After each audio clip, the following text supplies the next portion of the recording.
자, 이 문제는 농도가 서로 다른 연립방식 문제야. 세 가지 설탕물이 있어. 뭐 소금물이나 설탕물이나 그게 그거지, 그지? 퍼센트를 지금 모르니까 얘를 x 퍼센트, y 퍼센트, z 퍼센트의 농도를 갖고 있다 치자. 우선 설탕물의 농도는 어떻게 구하니? 설탕물 속에, 그지? 설탕이 얼마나 들어가 있습니까? 곱하기 뭐 하지? 100 하면 농도가 나오지.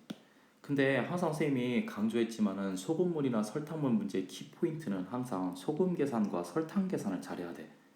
그럼 양변에 설탕물을 곱해봐. 그럼 설탕에다가 100을 곱하면 뭐랑 똑같냐?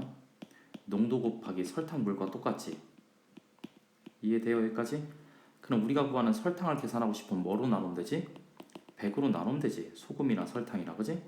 그럼 설탕의 양은 100분의 농도 곱하기 뭐라고? 설탕물 이렇게 되겠지, 그치? 자, 소금 계산 어떻게 한다고? 100분의 농도 곱하기 소금물. 설탕 계산은 100분의 농도 곱하기 설탕물. 그럼 이걸 갖고 와서 한번 시작해 보자고. 자, A하고 누구를 B를 각각 100g씩 혼합했더니, 그치? 15%의 설탕물이 됐대. 자, 설탕 계산할 거야. 그럼 여기 있는 설탕과 여기 있는 설탕을 합치면 전체 설탕량과 똑같지. 설탕 계산 어떻게 한다고 그랬어? 100분의 A 농도 얼마야? X지? 그치? 근데 100이지? 그러면 100X가 되니 농도 곱하기 설탕물이니까. 그 다음 B 속에 들어있는 설탕은 어떻게 돼? 100분의 농도는 Y고 설탕 역시 100이지? 그랬더니 100분의 전체 설탕량은 어떻게 돼? A와 B를 섞었으니까 200이겠지? 그죠? 농도는 얼마 됐고? 15가 됐대. 이해되시니? 그럼 약분 되지? 또 100으로 약분해봐. 그럼 x 더하기 y는 여기가 2가 되니까 얼마 남지? 첫 번째씩 나왔어요? 됐어요? 그럼 두 번째 또 해보자. 이번에 A와 C래. 그럼 A에 들어있는 설탕은 100분의 농도는 X일 거고 설탕물이 100이라고 나왔지 문제에서. 자, 그 다음 어디에? C에 들어있는 거는 100분의 농도는 Z가 되지? 근데 설탕물은 얼마지? 200이었어. 그랬더니 얼마라고? 전체는 100분의 농도가 20%라고 그랬지? 그럼 농도 곱하기 설탕물의 양은 총 얼마입니까? 300이지? 이렇게, 그지? 그럼 또 100끼리 약분되잖아, 그지? 그럼 또 100으로 약분하면 x 더하기 몇 z가 2z가, 그죠? 100으로 약분한 거야. 그럼 여기 100으로 약분하면 3이 나오니까 60 나오겠지. 자, 세 번째 이번엔 누구랑 누구래? BC지? 그럼 100분의 B는 농도가 Y였어. 얼마 섞었대? 100 섞었대, 그지? 여기도 100분의 설탕량은 농도는 Z인데 설탕물이 300이래.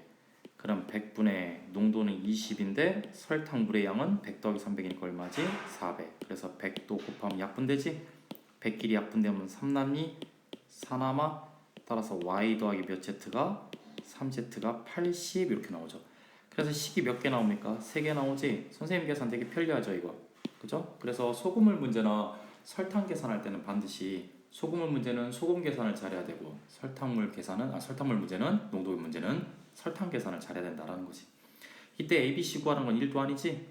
두 식을 어떻게 해볼까? 빼볼까요? 그럼 빼보면 어떻게 됩니까? y 빼기 2z 나오지. 그게 마이너스 30이니? 근데 맨 마지막 식에서 y 더하기 몇 z가 3z가 80이니까 두 식을 빼보면 마이너스 5z가 마이너스 110 나오니? 그래서 z는 22가 나오지. 그럼 여기다 대입해볼까? 22. 그럼 대입하면 66이니까 y는 80에서 66 빼니까 14 나오니? 그럼 y가 14래. 그럼 14에다가 얼마 더해야 30이 돼? x는 16이지. 따라서 x, y, z의 농도를 다 구할 수가 있지, 그치? 다시 한번 설탕 계산은 소금물 계산은 소금량을 잘 측정해야 되고 설탕물 계산은 설탕량 계산한 거야.